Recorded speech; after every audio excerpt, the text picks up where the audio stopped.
ये कहानी है धनगरवाड़ी की चंपा अम्मा की, जो गांव की सबसे बुजुर्ग महिला थी।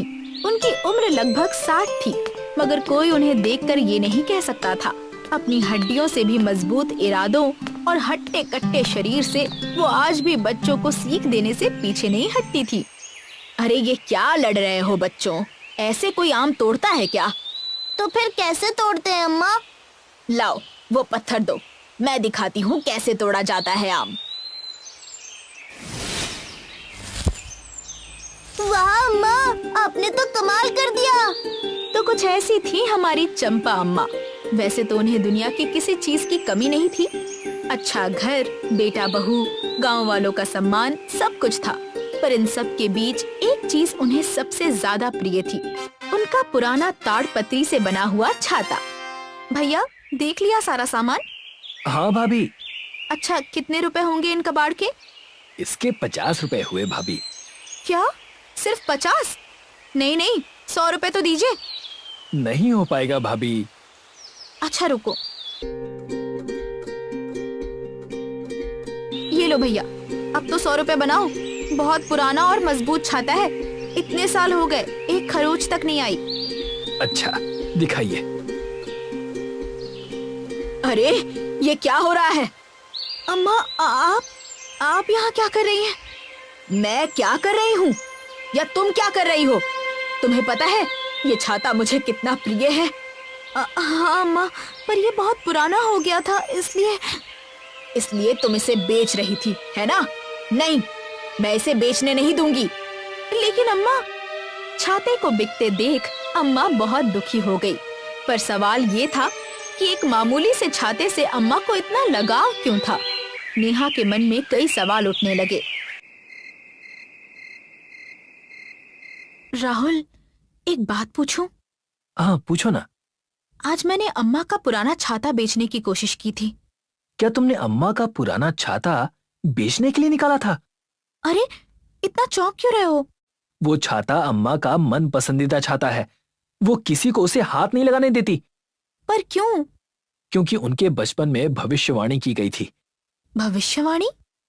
अम्मा तब बहुत छोटी थी, लेकिन पता नहीं एक दिन स्कूल से लौटते वक्त एक बाबा ने अम्मा के हाथ में वो छाता देखकर एक अजीब सी भविष्यवाणी कर दी। लगता है तुम्हें ये छाता बड़ा ही प्रिय है। चलो अच्छा है, इस छाते का ध्यान रखना पुत्री। ये छाता वैसे तो मामूली दिख रहा है, लेकिन याद रखना यही छाता तुम्हें भविष्य के हर मुश्किल से बचा लेगा, तुम्हारी जान भी। इसीलिए इसे संभाल कर रखना। क्या? एक पुराना छाता जान बचाएगा? ये तो कुछ भी लग रहा है। अब वो तो मुझे भी नहीं पता, लेकिन अम्मा का मानना है तो मुझे उनका मन नहीं दुखाना। और तुम भी ऐसा कुछ मत करना कि वो नाराज हो जाएं।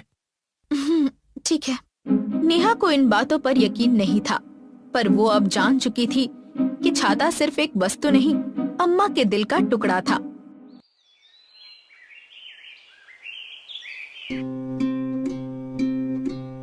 अम्मा, अरे बहू, आओ आओ, अंदर आओ। अम्मा, मैं आपसे माफी मांगना चाहती हूँ। माफी? किस बात की? मैंने आपके छाते को छू लिया, आपको नाराज किया। अरे वो बात तो मैं भूल ही गई, गलती हो जाती है बहू। और राहुल ने मुझे बताया कि आपको ये छाता क्यों प्रिय है। भले मुझे भविष्यवाणी जैसी चीजों पर विश्वास नहीं, लेकिन अगर आपको है तो मैं इस छाते को कुछ नहीं होने दूंगी। अम्मा की आंखें भर आईं। वो खुद को भाग्यशाली मानने लगी कि उन्हें इतनी समझदार बहू मिली। तेज बारिश हो रही थी। अचानक अम्मा को बेचैनी होने लगी। नेहा, नेहा। क्या हुआ अम्मा? राहुल कहाँ है? अभी तक ऑफिस से आया नहीं। आया नहीं?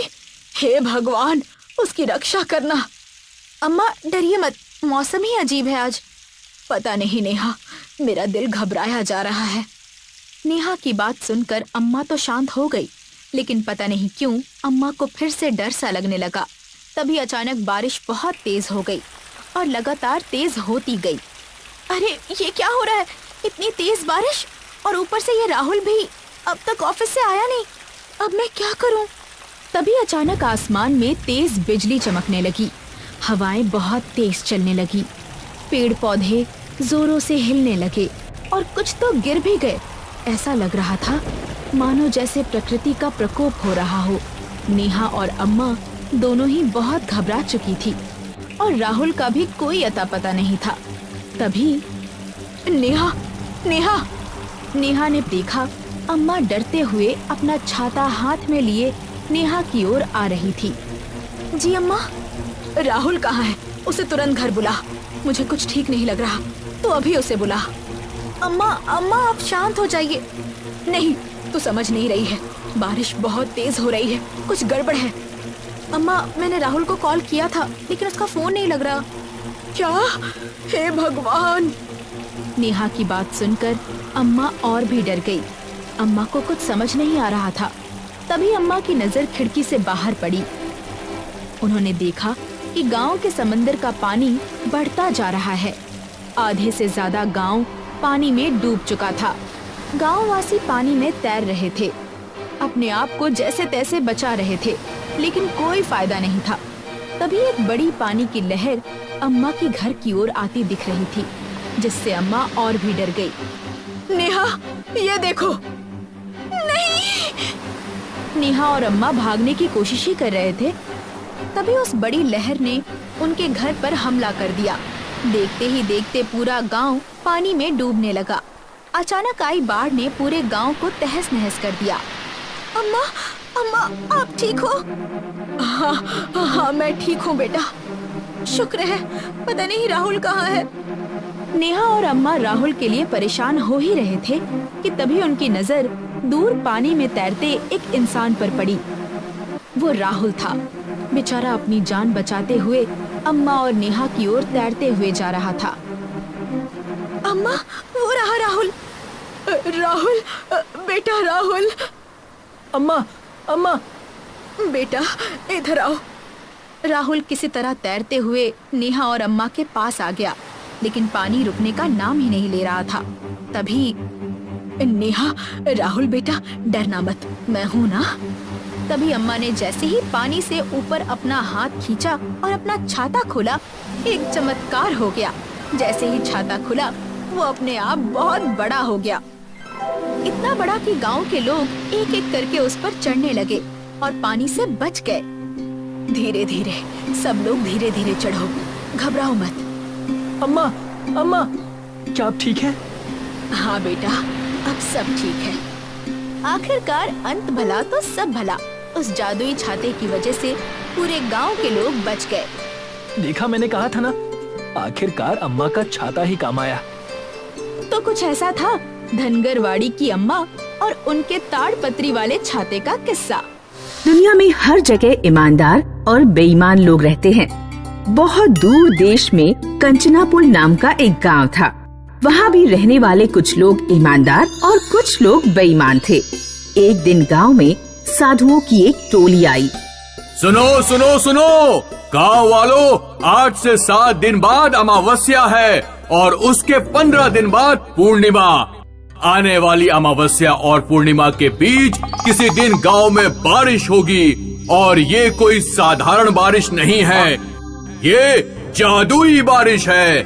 जिन ईमानदार लोगों के ऊपर इस बारिश का पानी पड़ेगा, उनका घर धन धान्य से भर जाएगा, और जिन बेईमान लोगों पर ये वर्षा होगी, उन्हें हैजा, मलेरिया, डायरिया जैसी बीमारियां हो जाएंगी।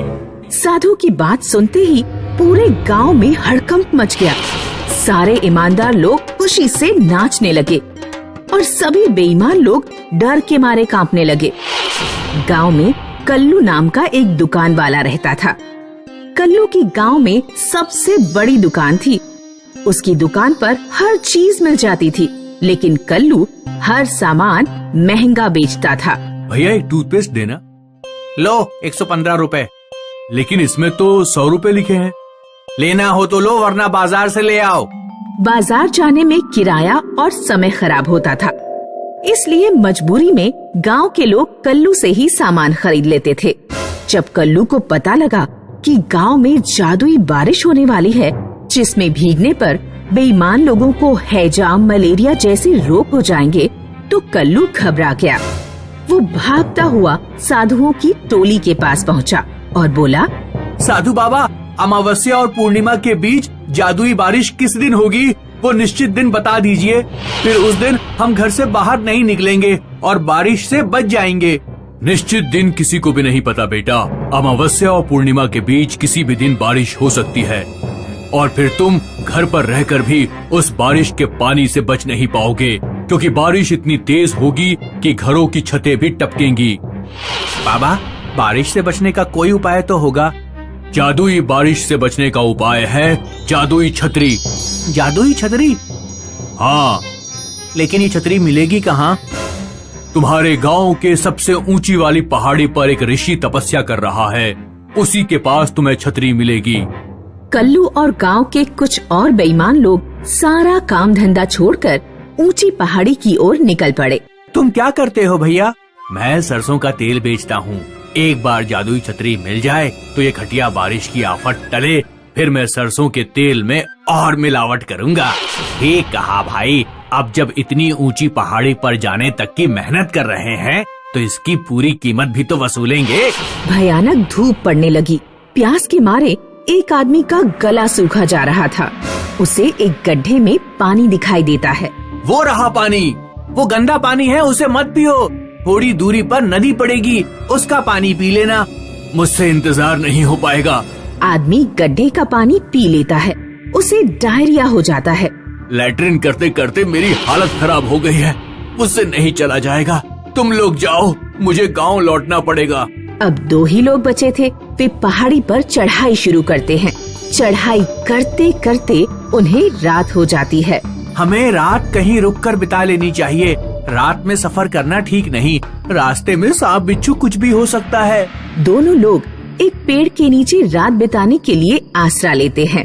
रात में दोनों को बहुत मच्छर काटते हैं। कल्लू ने देखा कि पास में भैंस का गोबर पड़ा हुआ है। वो भैंस का गोबर अपने पूरे शरीर पर रगड़ लेता है। तुम भी गोबर अपने शरीर पर लगा लो, इससे कोई मच्छर नहीं काटेंगे। अरे मैं नहीं लगा रहा, एक रात की तो बात है बस। आदमी को पूरी रात मच्छरों ने काटा।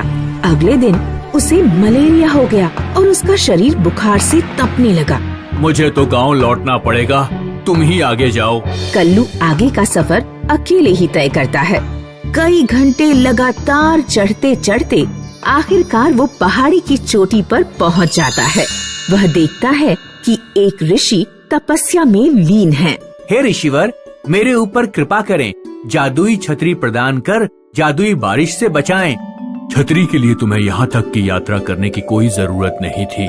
बारिश बस प्रतीक है इस बात का कि जो भी जीवन में अनैतिक तरीके से कमाई करता है, उससे उसी के अनुसार फिर फल भी भुगतना पड़ता है।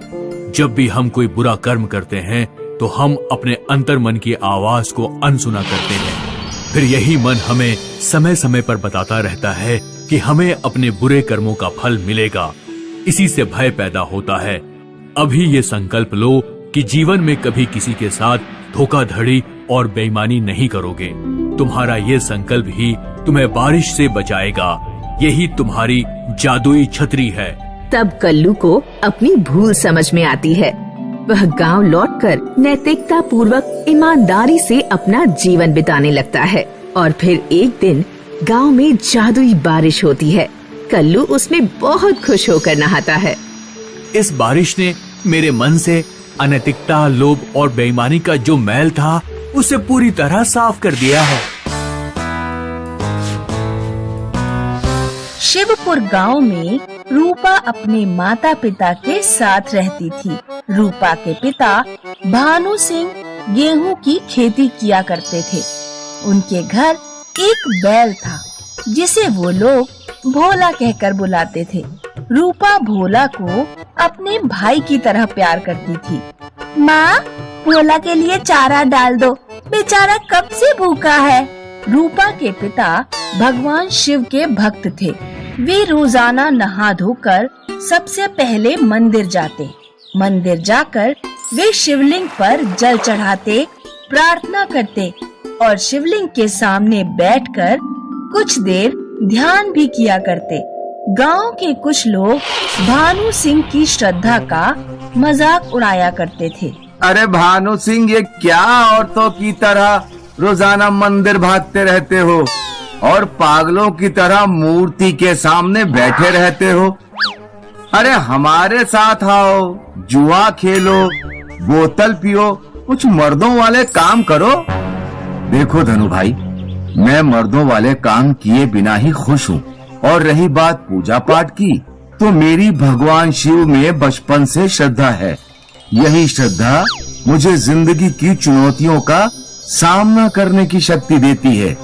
धनुराम को भगवान के प्रति भानु की अगाध श्रद्धा देखकर बहुत जलन होती थी।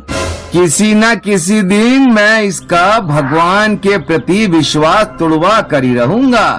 मंदिर से लौटने के बाद भानु सिंह अपने बैल भोला के साथ खेत पर जुताई करने जाता था। रूपा भी साथ में जाती थी। रूपा के पिता जब खेत की जुताई करते तो रूपा भोला के ऊपर बैठ जाया करती थी। भोला बहुत मजबूत था। वो रूपा को अपनी पीठ पर बैठाकर भी आसानी से खेत की जुताई कर देता। दोपहर में रूपा की माँ खेत पर खाना लेकर आ जाया करती थी। रूपा, तू भी पिताजी के साथ खाने बैठ गई। इतनी देर से भोला की सवारी कर रही है। अब उसे जाकर थोड़ा पानी भी पिला दे, बेचारा प्यासा होगा। रूपा भोला को पानी पिलाने चली जाती है। रूपा बड़ी हो रही है, अब हमें उसकी शादी पर विचार करना चाहिए। मैंने ढोलकपुर गांव में एक लड़का देख रखा है। लड़के के पिता सरपंच हैं, बहुत ईमानदार आदमी है। लड़का भी बिल्कुल उन्हीं पर गया है। अगले दिन ढोलकपुर गांव के सरपंच भानु सिंह के घर आते हैं तो पूरे गांव में भानु सिंह की चर्चा होने लगी। सरपंच के परिवार को रूपा पसंद आ जाती है और वे लोग 4 महीने बाद शादी करने को कहकर वापस चले जाते हैं। 4 महीने में हम शादी की तैयारियां कैसे कर पाएंगे? फिक्र मत करो, कुछ ही दिनों में मैं और भोला मिलकर खेत की जुताई कर देंगे।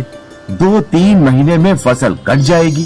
फसल बेचकर पैसों का इंतजाम हो जाएगा। उधर धनुराम को जब पता लगता है कि शिव भक्त भानु सिंह की बेटी का विवाह ढोलकपुर गांव के मुखिया के घर से तय हो गया है तो जलन के कारण उसका खून खौल जाता है। भोला बैल को उस घर में सब लड़के की तरह प्यार करते हैं। उसका काम तमाम कर दूं तो इसकी भक्ति का भूत उतरेगा। उस रात धनुराम चोरी छुपे भानु के घर में घुस जाता है और भोला को जहर मिली रोटी खिला देता है। अगले दिन रूपा जब सोकर उठी तो वो देखती है कि भोला जमीन पर गिरा हुआ है। मम्मी, पापा, देखो भोला को क्या हो गया। भानु और उसकी पत्नी भोला को अपने बेटे की तरह प्यार करते थे। जब उन्होंने बैल को मरा हुआ देखा तो दोनों को सदमा लग गया। ये दोनों ऐसे बीमार पड़े कि फिर खटिया से उठ ही नहीं पाए। अब आया मजा। अब देखता हूँ कैसे मंदिर जाता है। अपने पिता के बीमार होने के कारण रूपा मंदिर जाती है और रो रो कर भगवान शिव से प्रार्थना करती है। रूपा को अपने पीछे किसी के घंटी बजाने की आवाज सुनाई देती है। वो पीछे मुड़कर देखती है कि एक बैल खड़ा हुआ है जिसके गले में घंटी बंधी हुई है। रूपा बैल को देखकर बहुत खुश होती है और उसे लेकर अपने घर पहुंचती है। देखो पिताजी, मुझे भोलेनाथ के मंदिर में क्या मिला। भानु सिंह और उसकी पत्नी बैल को देखते ही तुरंत बिस्तर से उठकर बैठ जाते हैं। ये तो साक्षात भगवान शिव का नंदी ही लग रहा है। नया बैल इतना तेज था कि वो 3 दिन में ही पूरा खेत जोत देता है। इस बार भानु की फसल भी बहुत शानदार होती है। उधर धनुराम गुस्से से पागल हो रहा था। अब इसके घर एक नया बैल कहाँ से आ गया? लगता है इसका भी काम तमाम करना पड़ेगा। एक रात फिर धनुराम नए बैल को मारने के लिए भानु सिंह के घर में घुस जाता है। बैल जैसे ही देखता है कि कोई अनजान आदमी उसके पास आ रहा है, वो तुरंत अपनी गर्दन हिलाकर घंटी बजा देता है। सोनिया वहाँ आ जाती है और धनुराम को पकड़कर उसकी खूब धुनाई करती है। पूरा गांव इकट्ठा हो जाता है। मुझे माफ कर दो भानु, भगवान के प्रति तुम्हारी श्रद्धा देखकर मैं ईर्ष्या से पागल हो गया था। तुम्हारे भोला को मैंने ही मारा था, लेकिन अब मैंने अपने कर्मों का फल भुगत लिया। मैं समझ गया कि मेरे बुरा चाहने से किसी का बुरा नहीं हो सकता, होता वही है जो भगवान चाहता है। इस बार मैं तुझे माफ कर देता हूँ, लेकिन ऐसी गलती दोबारा मत करना। तुम्हारा दिल बहुत बड़ा है भानु सिंह। धनु सिंह सुधर जाता है। कुछ महीनों बाद रूपा के माता पिता पूरे धूमधाम से रूपा की शादी करते हैं। गुजरात के एक बड़े शहर में निर्मल अपने पति रमेश और बेटी पिंकी के साथ रहती है। पिंकी की उम्र शादी के लायक हो गई है, लेकिन रमेश शराब पीता है। लेकिन सबसे ज्यादा वो सट्टा लगाता है और जुआ खेलता है, इसलिए वो बहुत गरीब हैं और पिंकी की शादी अब तक नहीं हुई है। निर्मल मजदूरी करके अपना घर चलाती है। निर्मल सुबह काम पर जाने के लिए निकली, तभी उसका शराबी पति उसे रोकता है। जाने से पहले मुझे 100 रुपए दे जाना। मेरे पास पैसे नहीं हैं। रोजाना कमाती है और मुझे पैसे नहीं देती। दिन भर में 100 रुपए ही कमा पाती हूँ, उसमें तुम्हें खिलाऊं या पिलाऊं? पति परमेश्वर होता है, उसकी पूजा करना हर नारी का धर्म है। मेरे पास पैसे नहीं हैं और अब मैं पूजा भी नहीं कर सकती। तेरी इतनी हिम्मत कि तू मुझसे ऐसे बात करे? अभी बताता हूँ तुझे। रमेश निर्मल की पिटाई करने के लिए एक डंडा लाता है, तभी पिंकी बीच में आ जाती है। पापा, आप नशे में इतने पागल हो गए हैं कि माँ पर हाथ उठा रहे हैं, और वो भी उस माँ पर जो आपको कमा कर खिलाती है।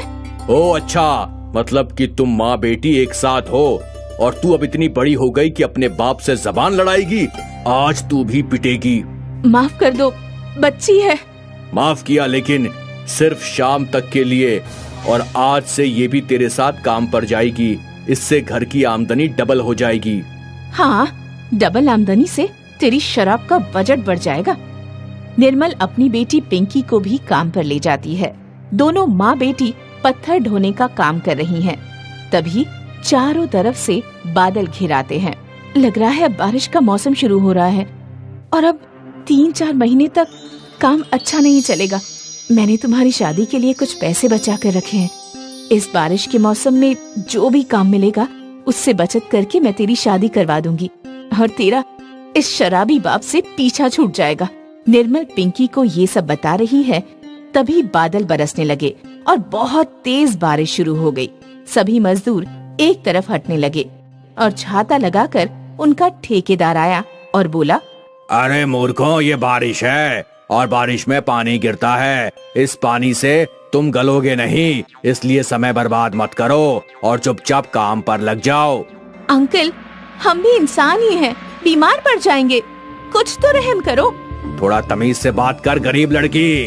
अगर पूरे पैसे चाहिए तो बारिश में भी काम करना होगा, वरना आज के 100 रुपए में से आधे पैसे कट जाएंगे। ठेकेदार अपना हिटलर वाला फरमान सुनाकर चला जाता है और वो लोग काम पर लग जाते हैं। बारिश भी खूब जमकर बरसती है और नतीजा ये होता है कि पिंकी और निर्मल दोनों की ही तबीयत खराब हो जाती है। पिंकी बेटा, अब हमें घर चलना चाहिए क्योंकि तबीयत खराब होती ही जा रही है और बारिश रुकने का नाम ही नहीं ले रही। हाँ माँ, चलो अब चलते हैं। लेकिन माँ, ठेकेदार आज के पैसे नहीं देगा तो आज खाएंगे क्या? हाँ बेटी, हम गरीब लोग तो रोज कमा कर ही खाते हैं, लेकिन फिक्र मत कर, भगवान कोई न कोई रास्ता निकाल ही देंगे। दोनों माँ बेटी जैसे तैसे बारिश में घर पहुँचती हैं। दोनों माँ बेटी घर जाकर देखती हैं कि रमेश की ज्यादा हालत खराब है और वो खून की उल्टियाँ कर रहा है। पापा, क्या हुआ आपको? बारिश है, हॉस्पिटल लेकर कैसे चले? मैं हॉस्पिटल नहीं जाऊंगा क्योंकि हमारे पास तो पैसे नहीं हैं। पापा, माँ ने कुछ पैसे मेरी शादी के लिए बचा कर रखे हैं, हम उनसे आपका इलाज कराएंगे। पापा, आप ज्यादा मत सोचो। हाँ, अब जल्दी से चलो। माँ, लेकिन इस समय तो बाहर कोई रिक्शा भी नहीं है, हम दोनों इन्हें अपने हाथों पर उठा कर ले चलेंगे। निर्मल और पिंकी रमेश को अपने हाथों पर उठाकर बारिश में हॉस्पिटल ले जाती हैं। कुछ घंटों तक रमेश का इलाज चलता है और फिर डॉक्टर पिंकी के पास आता है और उसे रमेश की हालत के बारे में बताता है। तुमने जो पैसे जमा किए हैं काउंटर पर, वो तुम्हारे पिता की हालत से बहुत कम हैं और साथ में वो पानी में भीगे भी हुए हैं। डॉक्टर साहब, हमारे जीवन भर की कमाई ये पैसे ही हैं और आज ये भी बारिश में भीग गए। मैं भी पहले गरीब मध्यम परिवार से था तो मैं अच्छे से समझ सकता हूँ, लेकिन तुम्हारे पिता का लीवर खराब है जिसके इलाज में बहुत पैसे लगेंगे। ये क्या कह रहे हैं आप? हाँ बेटा, मैं सच कह रहा हूँ, लेकिन नया लीवर लगवाने के लिए 50 लाख रुपयों की आवश्यकता पड़ेगी। हमने तो कभी 50,000 नहीं देखे। अगर अपने पिता को बचाना चाहती हो तो तुमको कोई ऐसा आदमी खोजना होगा जो अपना लीवर दे सके। मैं दूंगी अपना लिवर। भावुक होकर कोई फैसला नहीं लेना चाहिए। ये मेरा अंतिम फैसला है। इसमें तुम्हारी जान भी चली जाएगी। आप ज्यादा मत सोचिए और माँ को मत बताइएगा। अब जल्दी से जल्दी पापा का लिवर बदल दीजिए। डॉक्टर पिंकी को भी ऑपरेशन थिएटर में ले जाते हैं और उसका लिवर निकाल लेते हैं। पिंकी उस बेड से फिर कभी नहीं उठी। डॉक्टर पिंकी की माँ को सारी बात बता देता है और वो बहुत रोती है। अगले दिन रमेश को भी होश आ जाता है और जब वो पिंकी के बारे में पूछता है तो निर्मल रोते हुए उसे सब बता देती है। मैंने बचपन से और अब तक अपने पिता होने का फर्ज नहीं निभाया, लेकिन वो बेटी होने का फर्ज निभा गई। भगवान भी मुझे माफ नहीं करेगा। रमेश बहुत रोता है और निर्मल उसे संभालती है। अब उसने सारे बुरे काम बंद कर दिए और कमाना शुरू किया। रीटा की माँ सौतेली थी। वो सबके सामने तो रीटा के साथ बहुत अच्छा व्यवहार करती, लेकिन अकेले में उसे खूब खरी खोटी सुनाती। सुन, तेरी माँ ने तुझे मरने से पहले ये नहीं सिखाया कि दिन भर गाय की तरह चरती रहती है। कभी कुछ काम भी कर लिया कर, सारा दिन बस बैठी रहती है। माँ, सुबह 4 बजे उठा देती हो, खुद तो सोती रहती हो, मुझे ही घर का सारा काम करवाती हो। खाना बनाने से लेकर सफाई, आपने तो काम वाली भी छुड़वा दी। मैं पिताजी से बात करूंगी कि आप सबके सामने कुछ और पीछे कुछ और हो। हाँ हाँ, जा बता दे।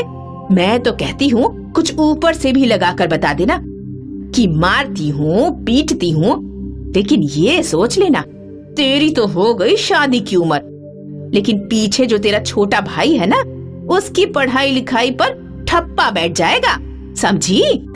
रीटा बस इसी बात से डरा करती थी कि उसके छोटे भाई की पढ़ाई उसकी सौतेली माँ छुड़वा ना दे, क्योंकि उसकी असली माँ हमेशा अपने बच्चों को अच्छे से अच्छा पढ़ाना चाहती थी। देखो माँ, सब करना, लेकिन मेरे भाई की पढ़ाई मत छुड़वाना। मैं किसी से कुछ नहीं कहूँगी, वादा करती हूँ। अब आई ना लाइन पर, बहुत हीरोइन बनती है। खुद को ये नहीं पता कि तेरी भी अम्मा हूँ, मैं भले सौतेली ही सही। अब जाकर जितने धुले बर्तन हैं सबको कपड़े से पोंछकर सुखा दे और सजा दे। रीटा की सौतेली माँ एक बार पार्क में वॉक कर रही थी कि उसका भाई उसके पास आता है। अरे क्या बताऊं बहन, हम लोगों के हाथ में लॉटरी लग गई। पता है, तेरी सौतेली बेटी रीटा के लिए एक रिश्ता आया है। वो लोग बहुत अमीर हैं, लेकिन लड़का नालायक है, ना काम करता है ना धाम, बस सारा दिन घर पर दारू पीकर जुआ खेलता है। अरे तो खेलने दे जुआ, ये बता अपना फायदा क्या है उसमें? अब नालायक बेटे की शादी के लिए वो 5 लाख रुपए दे रहे हैं। बस लड़की अच्छी चाहिए, हम लोगों को क्या है, हम तो शादी करा देंगे चुपचाप और पैसे ले लेंगे, फिर ऐश ही ऐश है। सौतेली माँ को क्या चाहिए? पैसे, फिर चाहे बेटी का जो हाल हो। और वो तो सोचती है कि चलो अच्छा ही होगा कि बला टलेगी। वो पैसे लेकर रीटा की शादी सुनील से करवा देती है। तेरी माँ तो सौतेली थी, लेकिन सुना तुझसे बहुत प्यार करती थी। देखा विदाई में कैसे रो रही थी, लेकिन एक बात समझ नहीं आई, उसने पैसे के लिए तेरी शादी नालायक लड़के से क्यों कराई? कैसी बात कर रही हैं आप? प्लीज उन्हें नालायक ना बोलिए। आपने माँ को कितने पैसे दिए थे? 5 लाख रुपए पूरे कैश। तेरी सौतेली माँ और सौतेला मामा आकर ले गए थे।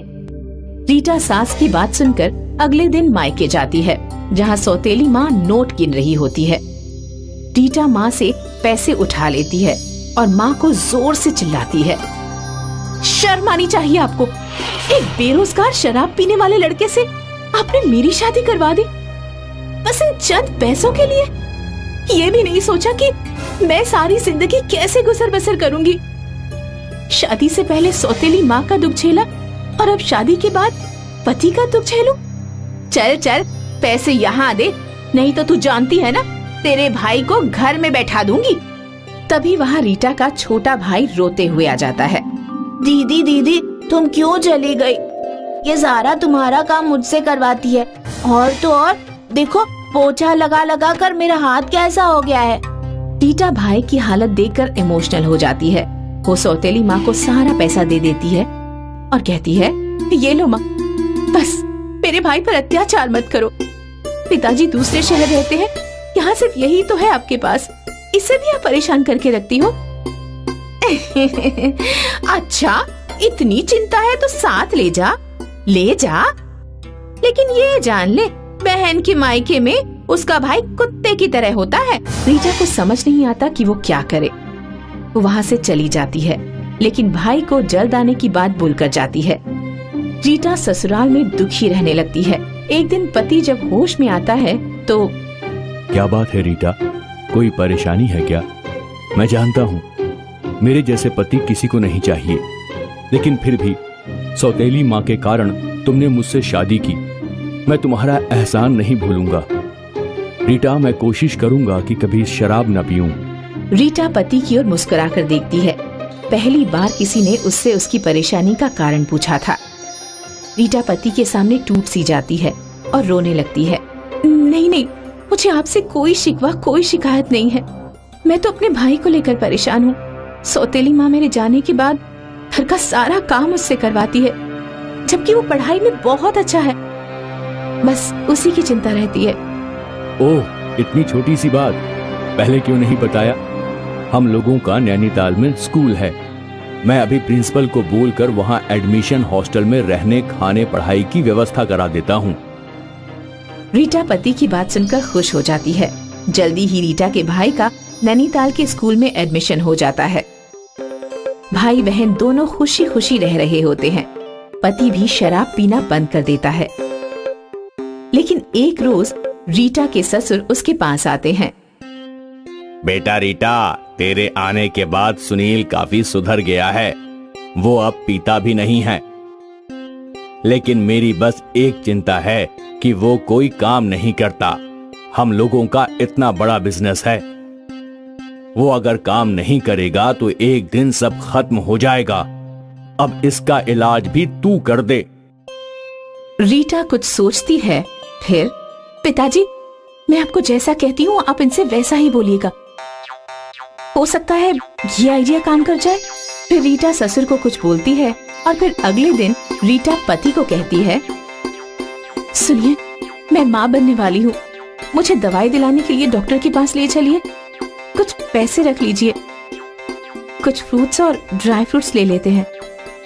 सुनील पापा के पास जाता है और उन्हें खुशखबरी देता है और पिता से पैसे मांगता है। पिता सोची समझी प्लान के तहत, अरे कैसे पैसे? मैं तुम लोगों को पाल रहा हूँ, वो क्या कम है जो एक और आ रहा है? अरे बच्चे पैदा कर रहे हो तो उसके पालने का इंतजाम भी करो। मैंने कोई खैरात या धर्मशाला थोड़ी खोली है। सुनील, ये बच्चा पैदा मत करो क्योंकि मेरे पास अब पैसे नहीं हैं। सुनील पिता की बात से इतना परेशान हो जाता है कि वो रीटा के पास आकर रोने लगता है। पता नहीं पिताजी खुद को क्या समझते हैं, पैसे देने से इनकार कर दिया। बोलते हैं बिजनेस संभालो। पैसे देने से इनकार कर दिया। अरे उनका नाती होने वाला है, अपने नाती के लिए उनके पास पैसे नहीं हैं। कैसे दादा हैं ये? और मुझे बोलते हैं कि बिजनेस संभालो वरना बच्चे मत पैदा करो। अरे अरे कोई बात नहीं, वैसे पिताजी बात तो सही कह रहे हैं। कहने को इतना बड़ा बिजनेस, लेकिन कौन संभाले? पिताजी के बाद तो सब बेकार है ना। और बिना पैसे के हम लोगों के बच्चे की तो भीख मांगने की हालत। सुनील रीटा को बीच में ही रोक देता है। भीख नहीं नहीं, मेरा बच्चा भीख नहीं मांगेगा। उसके लिए चाहे मुझे दिन रात मेहनत क्यों न करनी पड़े। सुनील बिजनेस पूरी ईमानदारी और लगन से संभाल लेता है। इतना ही नहीं, उसका बिजनेस और ज्यादा तरक्की करता है और रीटा की जिंदगी खुशहाल हो जाती है। किसी सुंदर शांत नदी के किनारे और पहाड़ियों की गोद में बसा था एक प्यारा सा गांव उल्टीपुर। वहाँ के लोग खुश मिजाज और मिलनसार थे और उनका जीवन सुख शांति से भरा हुआ था। लेकिन एक सुबह कुछ असाधारण घटा। सचमुच जिंदगी ही पलट गई। गांव वाले जब नींद से जागे तो उन्होंने देखा कि आसमान उनके पैरों के नीचे है और धरती उनके सिर के ऊपर। हाय रे हाय, ये सब क्या हो गया? पूरी धरती घूम गई है। पेड़ हवा में उल्टे लटक रहे थे और मुलायम बादल जमीन पर फैले थे। और ये बारिश, ये तो नीचे से ऊपर की तरफ फव्वारे मार रही है। प्रकोप, जरूर धरती माँ का प्रकोप हुआ है।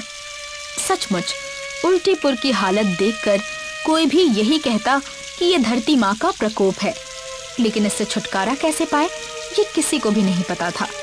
गांव वाले इस अजीब परिस्थिति से हैरान और परेशान थे, लेकिन आखिरकार उन्होंने हालात से समझौता कर लिया। पर सब में एक था जो इस स्थिति को बदलना चाहता था। दादू दादू, आप कहाँ हो? क्या हुआ मेरी बच्ची? दादू, आप कहाँ थे? मैंने आपको कितनी आवाजें दी। मैं तो बस बाहर टहल रहा था। अच्छा, बाहर टहल रहे थे? तो बताइए कैसा लगा? ठीक ही लगा, बस ये नीचे से आने वाली बारिश ने सारा मजा किरकिरा कर दिया। जिंदगी में पहली बार ऐसा हुआ कि मुझे बारिश से परेशानी हो रही है।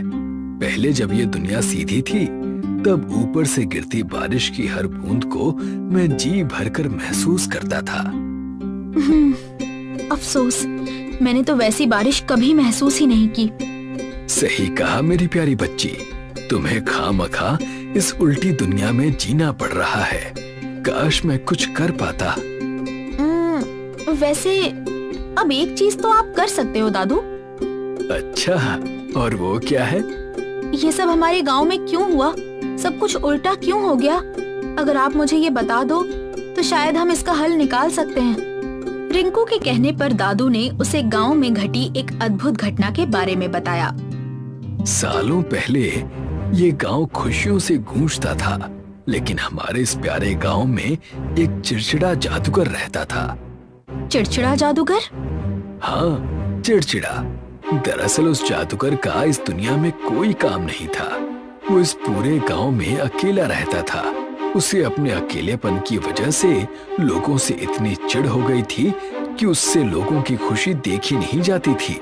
वो लोगों की हंसी से चिढ़ता था, उसे गुस्सा आता था, लेकिन उसके पास नाराज होने के अलावा और कोई चारा नहीं था।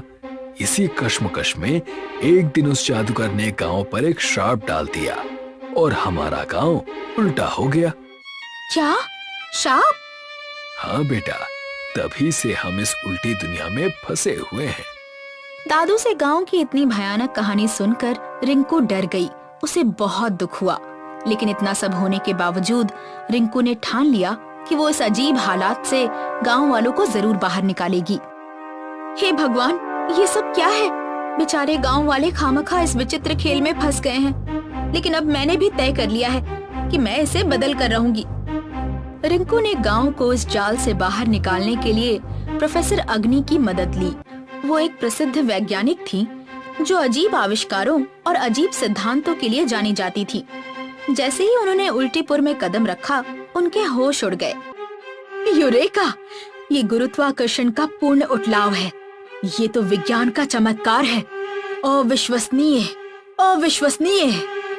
जी मैम, ये सच में अविश्वसनीय है, लेकिन हमें इससे अपने गांव को बचाना है। ओह, अब छोड़ो भी, मैं आ गई हूँ ना, मैं इस गांव को इससे जरूर बाहर निकालूंगी, आई प्रॉमिस। धन्यवाद मैम। प्रोफेसर अग्नि ने उल्टी बारिश का विश्लेषण किया और गांव वालों से बातचीत की, लेकिन सबसे बड़ी समस्या थी नीचे से ऊपर को होती बारिश। समस्या तो बड़ी है। जांच के दौरान प्रोफेसर अग्नि और रिंकू ने साथ मिलकर गांव की लाइब्रेरी में पुराने ग्रंथ, स्क्रोल्स और श्लोक पढ़े। इन्हीं सब के बीच उन्हें एक धूल भरी पुरानी किताब मिली, जिसमें अजीब प्रतीक और रहस्यमयी श्लोक थे। अरे, ये सब क्या है? ये तो कुछ अजीब चिन्ह है, लेकिन इसका मतलब क्या होगा? शायद दादू को पता होगा। रिंकू और प्रोफेसर अग्नि ने अपना समय बिल्कुल भी बर्बाद ना करते हुए दादू के पास वो रहस्यमय किताब लेकर पहुँचे। दादू, ये देखिए, ये किताब आज हमें जांच करते वक्त लाइब्रेरी में मिली, लेकिन इसमें जो मंत्र, श्लोक और प्रतीक बने हैं, उनका मतलब हमें बिल्कुल समझ नहीं आ रहा। क्या आप हमारी मदद कर सकते हैं? रिंकू के सवाल पर दादू ने वो किताब हाथ में ली और ध्यान से देखने लगे। उन्हें समझ आ गया कि उसमें क्या लिखा था। रिंकू बेटा, ये किताब तो बहुत ही मददगार है। ये किताब तो बड़ी कमाल की है। इसमें एक जादुई क्रिस्टल हार्ट स्टोन के बारे में बताया गया है, जो उल्टीपुर के दिल में कहीं गहराई में छिपा हुआ है। अगर हम उसे ढूंढ लें तो इस उल्टी दुनिया से हमेशा के लिए छुटकारा मिल सकता है। क्या सच में? हाँ बेटा, बिल्कुल। दादू की बात सुनकर रिंकू को बहुत राहत मिली। इतने वर्षों से जो गांव इस अजीब दुनिया में उलझा था, उससे बाहर निकलने का रास्ता आखिरकार मिल गया था। अब रिंकू और पूरा गांव हार्ट स्टोन को खोजने निकल पड़ा। प्रोफेसर अग्नि ने अपनी जादुई ऊर्जा पहचानने वाली मशीन साथ ली, जिससे वे पूरे गांव को स्कैन करने लगी। मैम देखिए, मुझे क्या मिला। अरे वाह, ये तो कई दिनों के अथक प्रयासों के बाद आखिरकार रिंकू ने हार्ट स्टोन खोज निकाला। वो जमीन पर बिछे बादलों में कहीं गहराई में छुपा हुआ था, लेकिन उसके चारों ओर एक जादुई ऊर्जा का कवच था, जो किसी को उसे छूने नहीं देता था। ये तो हम छू भी नहीं सकते, अब हम क्या करें? परेशान होने की जरूरत नहीं है। मेरे पास एक यंत्र है, जिससे हम जबरदस्त ऊर्जा बना सकते हैं और उस कवच को तोड़ सकते हैं। क्या सच में? हाँ बिल्कुल। तो चलिए शुरू करते हैं। प्रोफेसर अग्नि ने अपना गोलाकार यंत्र हार्ट स्टोन के ऊपर रखा। कमाल हो गया, उस यंत्र से गर्म ऊर्जा बनने लगी और सीधा हार्ट स्टोन पर गिरने लगी। यस, ये काम कर रहा है। हाँ मैम। रिंकू के साथ साथ सभी गांव वाले उस यंत्र की ओर ध्यान से देख रहे थे। तभी उस ऊर्जा से कवच में दरारें पड़ने लगी और एक तेज चमकदार रोशनी के साथ कवच टूट गया। हुर्रे! ये कवच टूट गया। जैसे ही कवच टूटा, रिंकू ने हार्ट स्टोन अपने हाथ में उठा लिया। उसे हाथ में लेते ही उसे एक अद्भुत आनंददायक एहसास हुआ और तभी एक ऊर्जा की लहर पूरे गांव में फैल गई। रिंकू, चलो अब असली काम शुरू करते हैं। ये स्टोन तो अब तुम्हारे हाथ में है। इसे खोलो और इसमें दिए गए मंत्रों का उच्चारण शुरू करो। फिर देखना, तुम्हारा गांव इस उल्टी दुनिया से मुक्त हो जाएगा।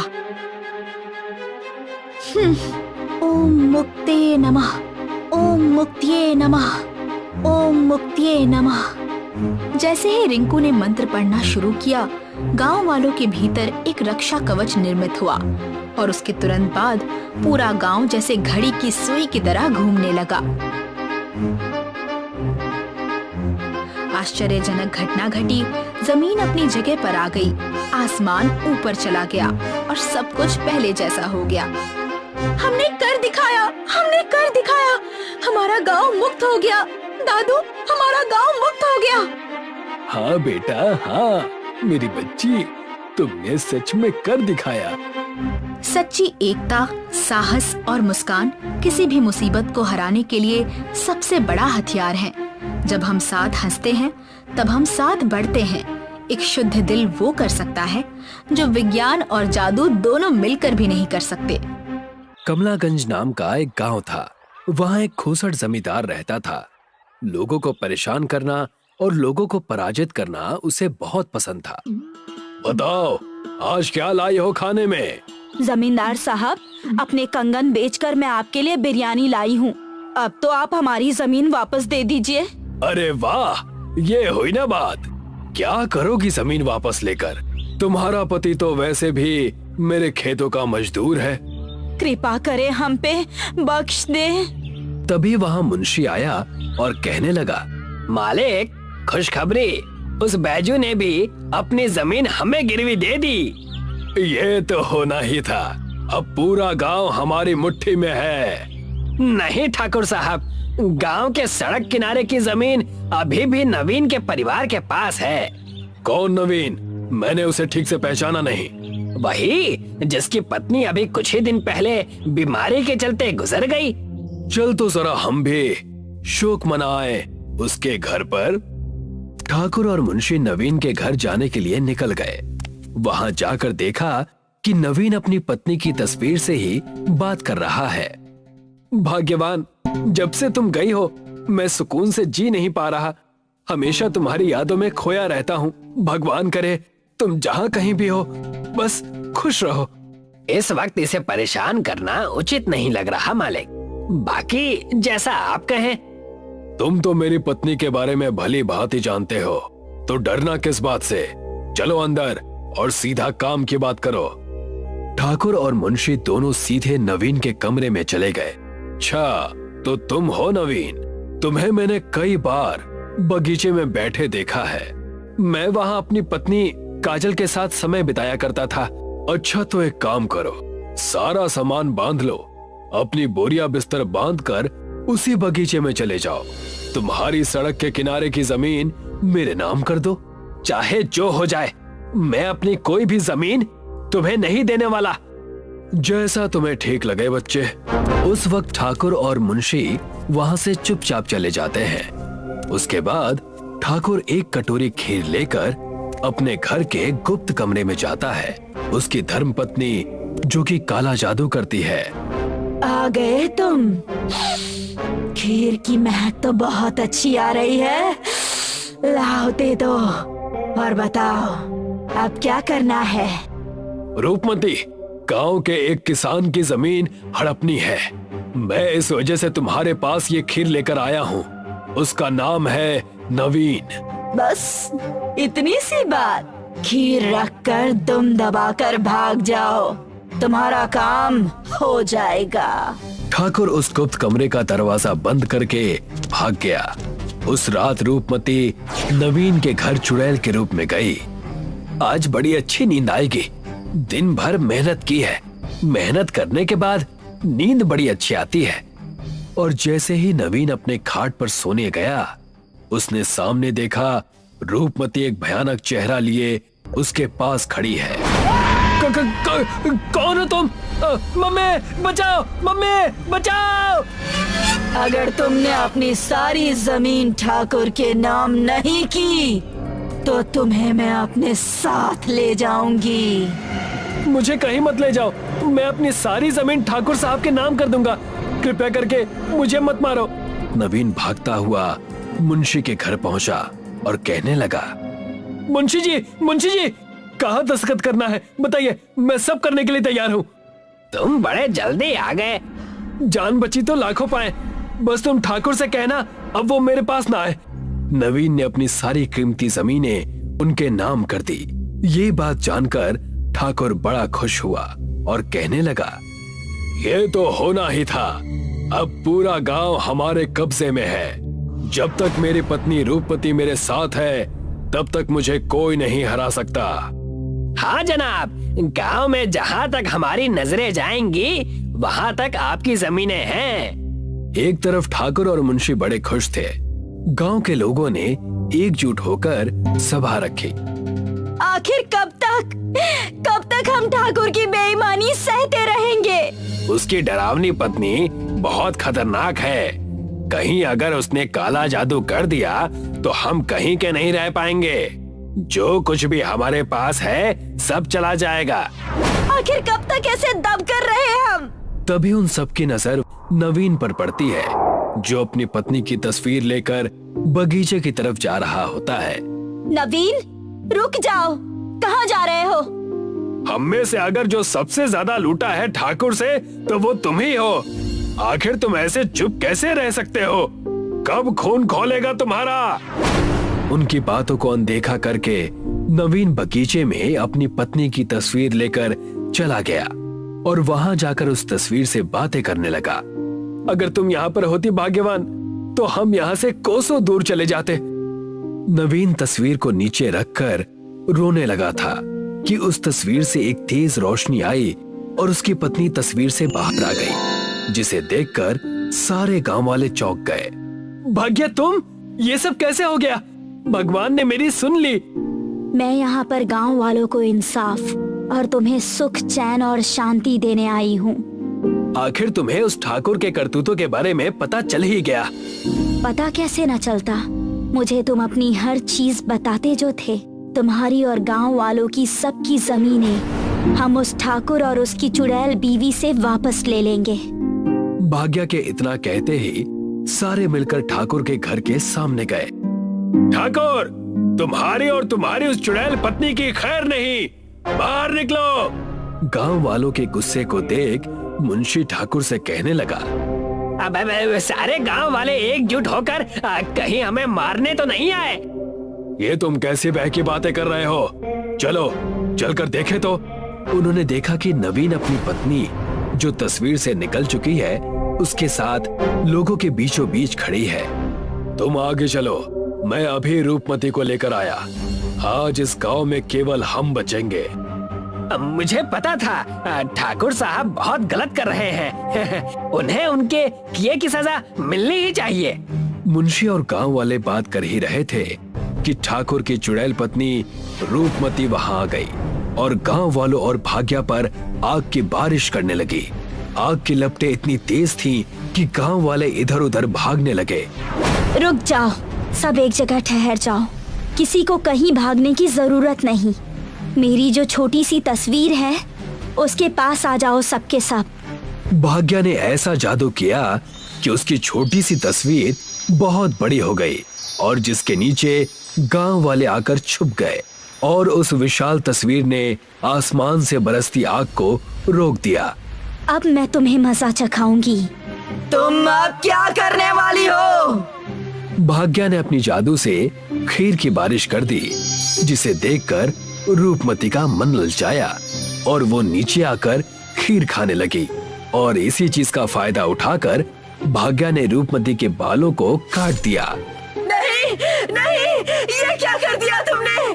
मेरे बरसों की मेहनत और तपस्या को खत्म कर दिया तुमने। अब मैं क्या करूंगी? इतना कहकर रूपमती रोते हुए गांव से भाग गई, ठाकुर को अकेला छोड़कर। अब तुम क्या करोगे ठाकुर? हमारी जमीनें तुमने हड़पी थी। तुम्हारी चुड़ैल पत्नी तो अब फरार हो गई। मुझे माफ कर दो, मैंने तुम गांव वालों को बहुत तकलीफ दी है। कृपा करो, मुझे माफ कर दो। ठाकुर और मुंशी को गांव से बाहर निकाल दिया। रूपमती दोबारा कभी नहीं आई और भाग्या गांव वालों को इंसाफ दिलाकर फिर से उस तस्वीर में चली गई। 18 साल की रूबी अपने माता पिता की लाडली थी। रूबी दिखने में बहुत सुंदर, लेकिन व्यवहार में बहुत शरारती थी। रूबी अक्सर साधु का रूप धारण करके गांव के घरों में भिक्षा मांगने चली जाती। बेटा, आज अमावस्या है, बाबा को खीर पूरी खिलाओ। इस तरह गांव के घरों में जाकर खीर पूरी खाती और फिर घर आकर खूब हंसती और अपनी माँ को बताती, माँ, आज मैंने दीनदयाल चाचा के घर साधु बनकर खीर पूरी खाई। रूबी रात में भूत का मास्क पहनकर गांव वालों को डराती और जब कोई डर जाता तो खूब हंसती। अक्सर लोग रूबी के घर शिकायत करने आते।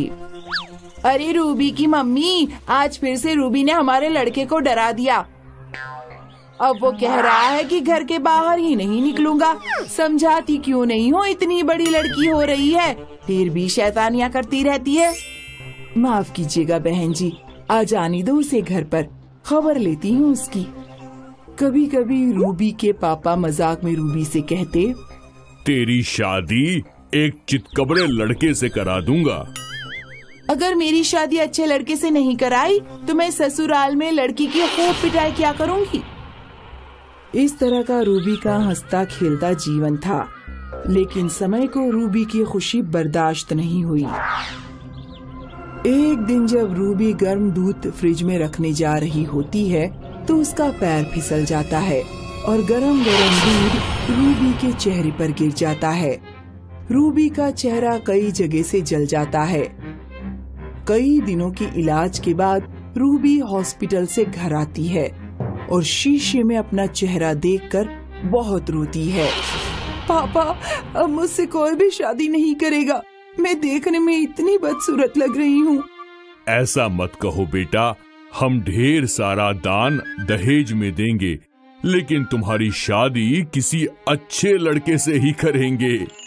एक दिन जब सब सो जाते हैं तो रूबी सोचती है, अगर मेरे पापा ढेर सारे पैसे दे देंगे तो हो सकता है कोई लड़का मुझसे शादी कर ले, लेकिन मेरी शक्ल देखकर कोई मुझसे प्यार नहीं करेगा। इसीलिए रूबी नदी में कूदकर आत्महत्या करने जाती है। जब वो नदी में कूदने ही वाली होती है तभी उसे एक ऋषि दिखाई पड़ते हैं।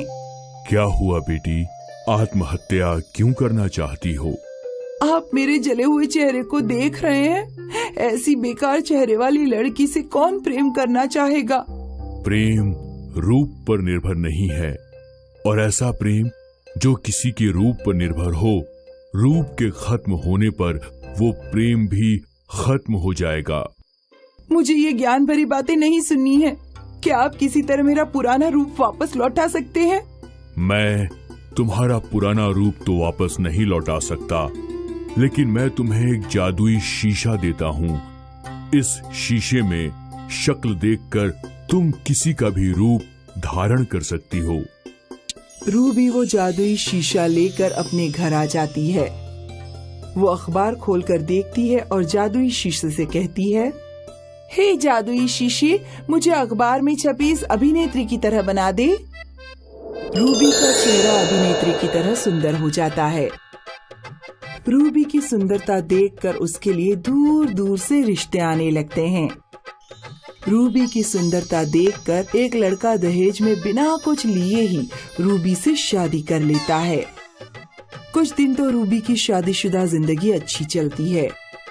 रूबी का पति हर समय उसकी सुंदरता की तारीफ करता रहता है, लेकिन एक दिन रूबी का कार एक्सीडेंट हो जाता है और उसके चेहरे पर कई जगह निशान पड़ जाते हैं। तब से रूबी के पति का व्यवहार चिड़चिड़ा होने लगा। क्या आप खाना खाएंगे? मैं खाना तो खा लूंगा, फिलहाल तुम मेरे सामने से हट जाओ। अगले दिन वो फिर से जादुई शीशे की सहायता से अपना चेहरा सुंदर बना लेती है। रूबी का सुंदर चेहरा देखकर रूबी के पति का व्यवहार फिर से अच्छा हो जाता है। चलो रूबी, आज कोई फिल्म देखने चलते हैं। रूबी की शादीशुदा जिंदगी फिर से अच्छी चलने लगती है, लेकिन कुछ दिनों बाद रूबी को साइनस नाम की एक बीमारी हो जाती है, जिससे उसके चेहरे पर काले निशान पड़ जाते हैं। रूबी के पति का व्यवहार फिर से खराब होने लगता है। अरे, मैंने तो इतनी सुंदर लड़की से शादी की थी, तुम्हारे चेहरे पर तो कैसे अजीब से निशान पड़ने लगे। अब तुम अलग कमरे में सोया करो। रूबी उस दिन बहुत रोती है और उसे ऋषि की वो बात याद आती है, जो प्रेम किसी के रूप पर निर्भर है, रूप के खत्म होने पर वो प्रेम भी खत्म हो जाएगा। रूबी जादुई शीशे में देखकर अपना पुराना जला हुआ चेहरा वापस मांग लेती है। फिर वो नदी के पास उन्हीं ऋषि के पास जाती है और कहती है, बाबा, आज मैं आपकी बात समझ गई और मैंने जादुई शीशे से अपना पुराना असली रूप वापस मांग लिया है। आप ये शीशा वापस रख लीजिए। अब अगर कोई मुझे मेरे असली रूप में ही प्यार करता है तो ठीक है, वरना मैं अकेली ही रहूंगी।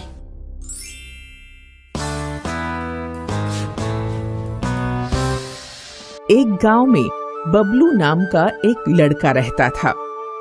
बबलू अनाथ था। वो गांव वालों की भैंस, गाय, बकरियां चराता था। बदले में गांव वाले बबलू को तीज त्योहार पर घर बुलाकर खाने को मिठाई वगैरह दे दिया करते थे। बबलू मिठाई खाकर खुश रहता और जानवरों को चलाते हुए जंगल में बैठा बांसुरी बजाता रहता था। एक दिन गांव में बसंत पंचमी का उत्सव था। उस दिन बबलू को ढेर सारी मिठाइयां मिली। जब बबलू जंगल में बैठकर मिठाई खा रहा था तो एक बूढ़ा आदमी बबलू के पास आया। बेटा, 3-4 दिन से भूखा हूँ, कुछ भी नहीं खाया है, थोड़ी मिठाई मुझे भी दे दो। बबलू ने अपनी आधी मिठाई उस बूढ़े आदमी को दे दी। जैसे ही आदमी हाथ में मिठाई लेता है, वो एक वन देवता में बदल जाता है। तुम बहुत दयालु हो बबलू, तुमने बिना सोचे समझे अपनी आधी मिठाई मुझे दे दी।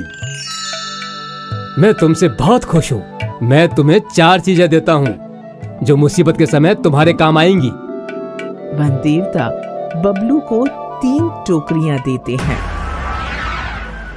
पहली टोकरी में आंधी और तूफान है, दूसरी टोकरी में बारिश और ओले हैं, तीसरी टोकरी में आग है।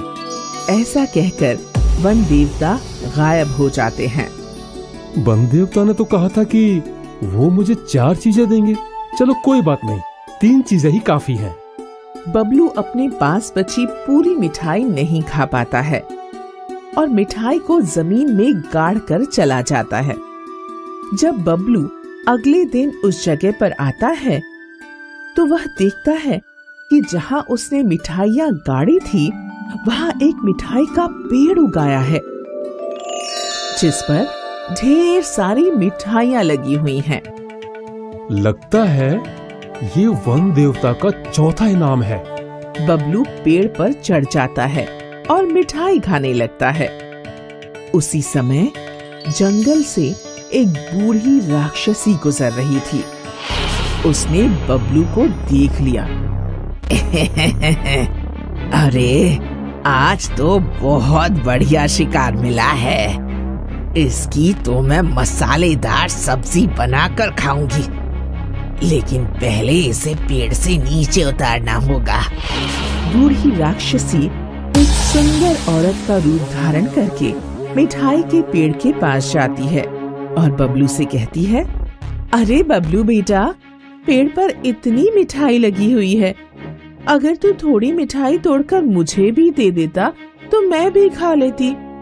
मैं मिठाई नीचे फेंक देता हूँ, तुम खा लेना। अरे बेटा, अगर तू मिठाई तोड़कर नीचे फेंकेगा तो मिठाई गंदी हो जाएगी। तो तुम अपना आंचल फैला लो, मैं उसमें फेंक देता हूँ।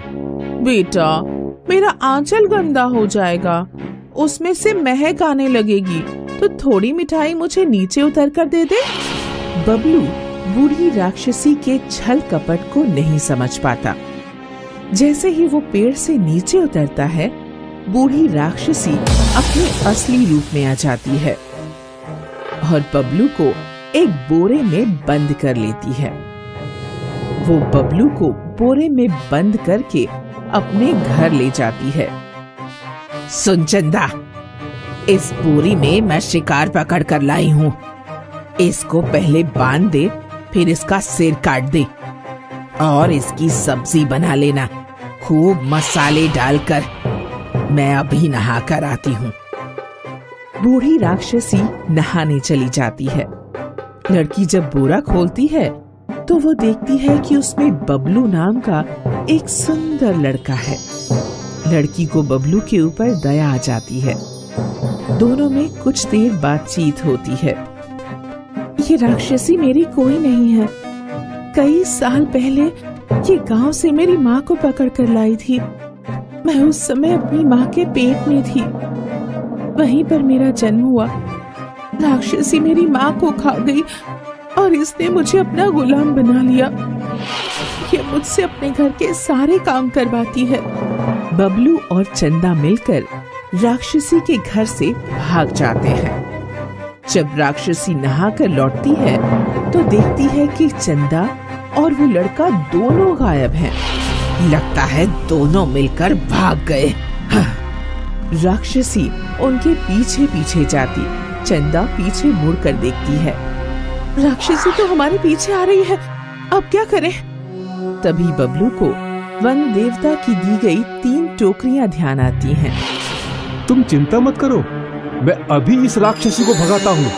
बबलू सबसे पहले आंधी और तूफान की टोकरी खोलता है, लेकिन तेज आंधी और तूफान के बीच भी राक्षसी हार नहीं मानती। वो उन दोनों का पीछा करती रहती है। लगता है ये ऐसे नहीं मानेगी। फिर बबलू बरसात और ओले की टोकरी खोलता है। राक्षसी घायल हो जाती है, लेकिन फिर भी पीछा करना नहीं छोड़ती। बबलू और चंदा भागते भागते गांव पहुंच जाते हैं। गांव वाले उनके पास आते हैं और उनसे पूछते हैं, क्या हुआ बच्चों, क्यों भाग रहे हो? बूढ़ी राक्षसी हमें मारने के लिए हमारा पीछा कर रही है। अरे हम सब भी राक्षसी के आतंक से बहुत परेशान हैं। चंदा, अब मजबूरी में हमें इस राक्षसी को मारना ही पड़ेगा। गांव वाले भी इससे परेशान हैं और अगर हम इसे नहीं मारते हैं तो ये हमें मार डालेगी। फिर बबलू अंत में आग की टोकरी खोल देता है। बूढ़ी राक्षसी जलकर मर जाती है। तभी गांव के मुखिया भी वहां पहुंचते हैं। बच्चों, तुमने बहुत अच्छा काम किया है। गांव वालों को बूढ़ी राक्षसी से मुक्त करा दिया। वो अक्सर हमारे जानवर खा जाया करती थी। इनाम के रूप में मैं तुम्हें एक घर दे रहा हूँ। गांव वाले बबलू और चंदा की शादी करा देते हैं। फिर बबलू और चंदा घर बसाकर खुशी खुशी रहने लगते हैं। रायपुर के बड़े से शहर में एक छोटा सा हंसता खेलता परिवार था, दुबे परिवार। किसान दुबे वैसे तो एक किसान था, पर शहर में वो एक प्लम्बर का काम किया करता था। किसान अक्सर अपनी पत्नी को बोला करता था, जब हमारी सारी जिम्मेदारी खत्म हो जाएगी, काजल, पलक और पायल की शादियां हो जाएंगी, तब हम दोनों गांव में जाकर गन्ने की खेती करेंगे। हाँ, क्यों नहीं। वैसे भी सासू माँ चाहती हैं कि मैं गांव आऊं और उनकी सेवा करूं। अब उसमें माँ की क्या गलती? हर सास चाहती है कि उसकी बहू उसकी सेवा करे। मैंने कब मना किया है? अब जब भी वो शहर आती हैं तो मैं उनकी सेवा करती ही हूँ ना। हाँ हाँ, मैंने कहाँ कुछ बोला। तुझे बड़ी हंसी आ रही है। कुछ सालों में तेरी शादी हो जाएगी ना, तो तुझे समझ आएगा कि सास क्या होती है। अरे माँ, मैंने कहाँ कुछ बोला। मैं तेरी माँ हूँ, तू मेरी नहीं, समझी? तुम बाप बेटियों की तो हंसी समझ ही नहीं आती मुझे। अरे राधा, तू बेफिजूल ही काजल पर बरस रही है। अब तेरी सास ही ऐसी है तो उसमें उस बेचारी की क्या गलती? गलती तो सारी मेरी ही है ना। तुम ही मुझे शहर ले आए थे। अगर मैं गांव में होती तो अपनी सास की सेवा कर रही होती ना। अब रहने भी दे ये सब। तू जब देखो ये सब लेकर बैठ जाती है। अच्छा सुन, कल तू और मैं सोनार के पास जाएंगे। क्यों जी, आप मेरे लिए कोई हार बना रहे हैं क्या? तेरे लिए नहीं, काजल के लिए। अभी तूने ही बोला ना, कुछ सालों में इसकी शादी होगी, तो शादी के लिए गहने अभी से बनाने होंगे ना। ठीक है, किसी के लिए भी सोना बने, कम से कम बने तो। अगले दिन राधा और किशन दोनों ने काजल के लिए एक सोने का हार खरीद दिया। आज दुबे परिवार बहुत खुश था। धीरे धीरे उनके सारे सपने सच हो रहे थे। एक दिन की बात है, किशन रोज की तरह अपने काम से घर लौट रहा था। तभी उसके मोबाइल पर राधा का कॉल आया। अरे जी, अगर आप निकल गए हो तो आते आते जलेबी ले आना। बच्चों को भी जलेबी खाने का बड़ा मन हो रहा था। ऐसे सीधे सीधे क्यों नहीं बोलती कि तुमको जलेबी खानी है? वैसे भी मैं ले आऊंगा। बच्चों का नाम क्यों ले रही हो? तो ले आइए, आपको तो सब कुछ पता है। किशन फोन पर बातें करते करते रोड क्रॉस कर ही रहा था कि उसका ध्यान रोड से ज्यादा फोन में था। ये हंसी किशन की जिंदगी के आखिरी हंसी बन गई थी। एक ट्रक तेजी से किशन की ओर बढ़ा और उसे कुचल दिया। दुबे परिवार की सारी खुशियां छीन ली।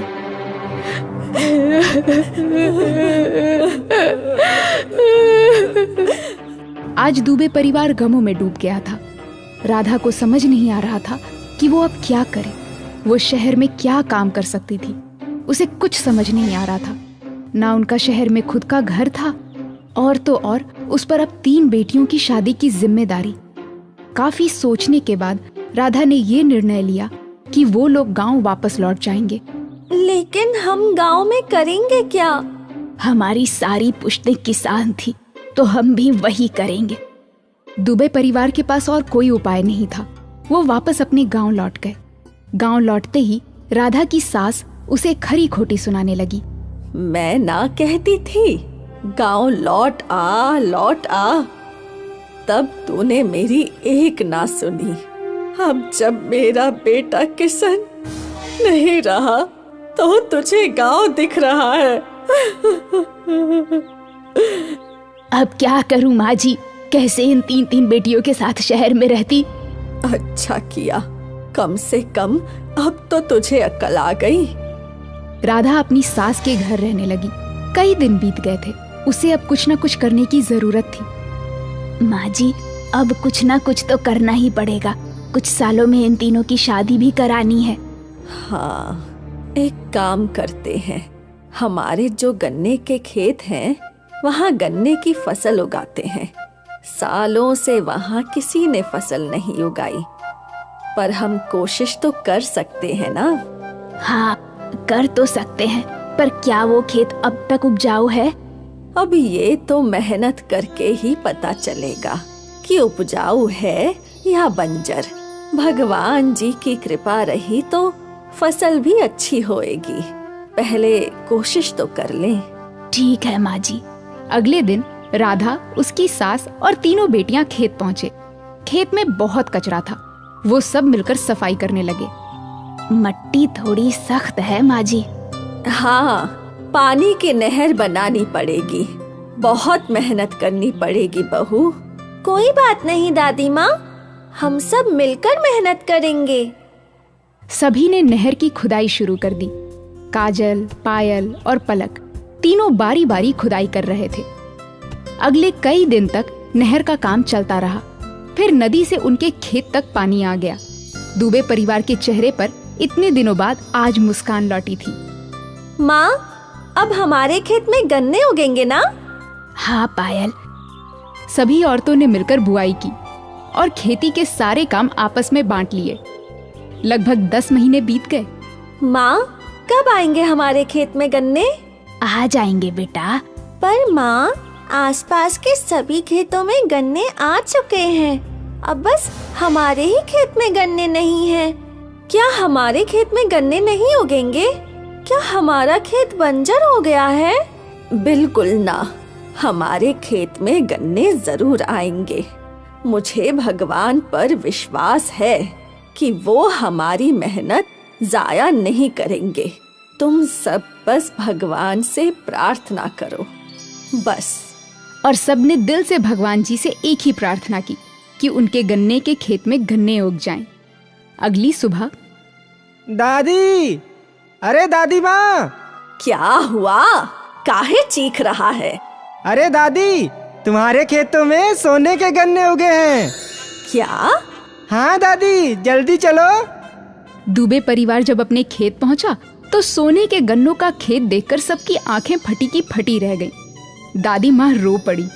भगवान, सुना था तेरे घर में देर है, पर अंधेर नहीं। आज देख भी लिया। दुबे परिवार की जिंदगी संवर गई। उनके पास इतना सोना था जितना वो जिंदगी में सोच भी नहीं सकती थी। शायद इसीलिए कहते हैं कि जब एक दरवाजा बंद होता है तो भगवान दूसरा दरवाजा खोल ही देता है।